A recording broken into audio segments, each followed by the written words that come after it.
আমার প্রিয় মানিকগঞ্জবাসী কেমন আছেন আপনারা সবাই? আলহামদুলিল্লাহ, আমিও অনেক অনেক ভালো আছি, আল্লাহর শুকরিয়া। মানিকগঞ্জে এখানে আসি নাই, আরেক জায়গায় গত বছরে একটা মাহফিল করেছিলাম। মানুষের গ্যাদারিং, মানুষের ভিড়, মানুষের যে ভালোবাসা দেখেছি, তারা যখন কথা বলছিল একটাও বিড়ালের মতো নয়, সিংহের মতো গর্জন দিয়ে তারা কথা বলছিল। এটা প্রমাণ যে মানিকগঞ্জের সন্তান যখন কথা বলে এরা কাপুরুষের মতো নয়, এরা বীর পুরুষের মতো সাউন্ড দিয়ে কথা বলে।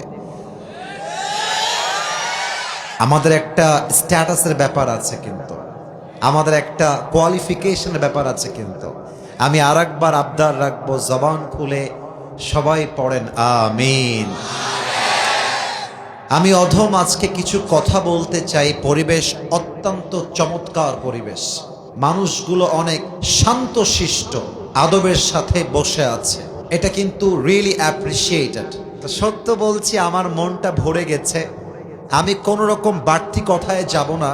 আমি জানতে চাই আমাদের বাংলাদেশে মুসলমানদের বসবাস বেশি না হিন্দুদের বসবাস বেশি?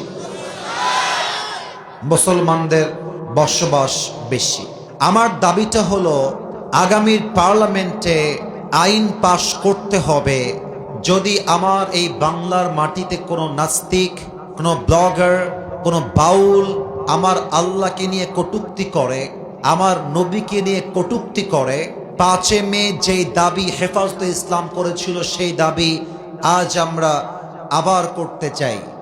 আগামীর পার্লামেন্টে আইন পাশ করতে হবে, যারা নবীকে কটূক্তি করবে, যারা আল্লাহকে নিয়ে কটূক্তি করবে, তাদেরকে ঢাকার জাতীয় মসজিদ বাইতুল মুকাররমের সামনে ফাঁসির কাস্টে ঝুলিয়ে হত্যার রায় পাশ করতে হবে। আমার মানিকগঞ্জের ভাইরা, আমরা তাকবীর একটু পরে, let me explain this matter very clearly. আমি একটু ব্যাখ্যা করতে চাই। আমরা যদি আল্লাহ বিরোধী লোকদেরকে শায়েস্তা করি, আমরা যদি আল্লাহ বিরোধী লোকদেরকে অসম্মানিত করি, তবে আমি দেখি মাঝে মাঝে অনেকের গায়ে চুলকানি শুরু হয়ে যায়, অনেকের গায়ে জ্বালা পোড়া শুরু হয়ে যায়।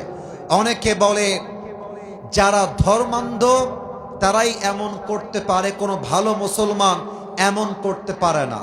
আমার প্রশ্ন, তুমি আমার আল্লাহকে গালি দিবা, তুমি আমার আল্লাহকে নিয়ে বাজে কথা বলবা, আর আমার বুকের 1 ফোঁটা তাজা রক্ত থাকতে এটা আমি বরদাস্ত করব? এটা কোশ্চেন কালেও সম্ভব হতে পারে না। যদি আপনি বলেন আমি ধর্মান্ধ হতে রাজি আছি, আরে যেই বাউল আমার আল্লাহকে গালি দিবে ওর সঙ্গে আমার কোনো আপোষ চলবে না। আল্লাহকে নিয়ে কোনো আপোষ আমরা কারোর সঙ্গে করতে পারবো না। মানিকগঞ্জের ভাইরা, 1 নাম্বার কথা, আগামীর পার্লামেন্টে এই আইনটা পাশ করতেই হবে। 2 নাম্বার, আমি জানি এখানে অনেক বিএনপির ভাইরা আছেন, এটা আমি জানি। আমি জানি এখানে আমার কওমের প্রিয় ছাত্র ভাইরা, আমার প্রিয় কওমের, আমাদের মাথার তাজ আলেমরা আছেন। আমি জানি স্কুল, কলেজ, ইউনিভার্সিটির ছাত্ররা আছেন। আমি জানি জামাত ইসলামকে সমর্থন করেন এমন লোক এই মাহফিলে উপস্থিত আছেন। আমরা সবাই মিলেই বাংলাদেশ কোনো একক ব্যক্তির নয়। মাথায় রাখতে হবে, আমার প্রথম পরিচয় আলিয়া নয়, প্রথম পরিচয় কওমিয়া নয়, প্রথম পরিচয় আহলে হাদিস নয়, প্রথম পরিচয় জামাত ইসলাম নয়, প্রথম পরিচয় বিএনপি নয়, প্রথম পরিচয় আওয়ামী লীগ নয়, প্রথম পরিচয় চরমোনায় নয়, প্রথম পরিচয় সরসিনা নয়। আমার প্রথম পরিচয়, আমি মুসলমান ঘরের সন্তান। আমি সেই চিন্তা থেকে বলছি, আমরা আগামীর পার্লামেন্টে কোনো নারীকে ক্ষমতার চেয়ারে এই বাংলার মাটিতে আর দেখতে চাই না। আমরা চাই আগামীর বাংলাদেশে এমন এক প্রধানমন্ত্রী আসবে।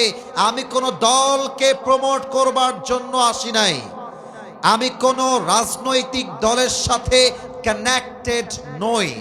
আমি as a citizen of Bangladesh, as a believer of Islam, as a Muslim আমি আপনাকে বলছি, আমরা চাই আগামী পার্লামেন্টে এমন এক পুরুষ প্রধানমন্ত্রী আসবে।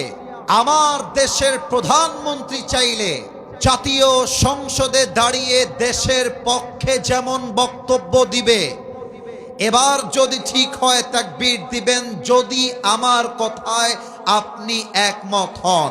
আমার দেশের প্রধানমন্ত্রী চাইলে জাতীয় সংসদে দাঁড়িয়ে দেশের পক্ষে যেমন বক্তব্য দিবে, আমার দেশের প্রধানমন্ত্রী চাইলে ঢাকার জাতীয় মসজিদ বাইতুল মুকাররমের মেম্বারে দাঁড়িয়ে জুমার খুতবা দেওয়ার যোগ্যতাও রাখবে। এমন প্রধানমন্ত্রী আমরা আগামীর বাংলাদেশে দেখতে চাই। মাশাআল্লাহ, আল্লাহ যেন এই দাবিকে কবুল করে। পড়েন সবাই আমিন।